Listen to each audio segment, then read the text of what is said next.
Hello and welcome to week 2 of Teaching Probability. Week 1 of the course covered a lot of material and finished by setting you a practical challenge, running a probability activity with a suitable class. We do hope that you were able to do that. And even if you couldn't run a class activity, we hope you tried out one of the experiments for yourself and thought about how you would use it with a class. Of course, even if you were not in a position to run the activity, you should still have gained a lot by hearing from others about how they got on. This week's lesson will look in more depth at some of the trickier areas of our topic, and in particular, we are going to focus on teaching conditional probability. This is a very popular topic for assessment purposes, so you may find this week's material particularly useful if you have classes preparing for examinations. We are going to see how the approaches that we looked at last week can be extended to these more complex problems and make them more straightforward to solve.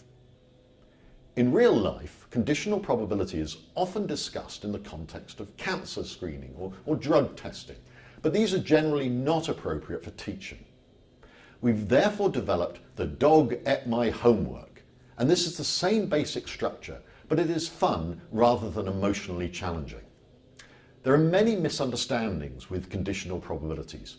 Take this headline that said that 35% of bikers were killed in road accidents, i.e., if you're a biker, the conditional probability of having a fatal accident is 35%. This is clearly nonsense.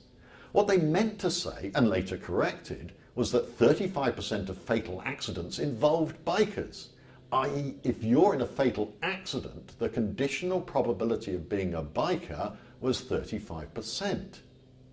This comes down to the choice of denominator or reference class.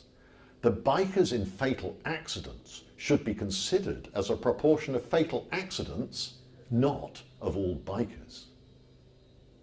As with last week, we'll be looking for ways to make the teaching of probability more meaningful so that students can use and develop their existing understanding of chance.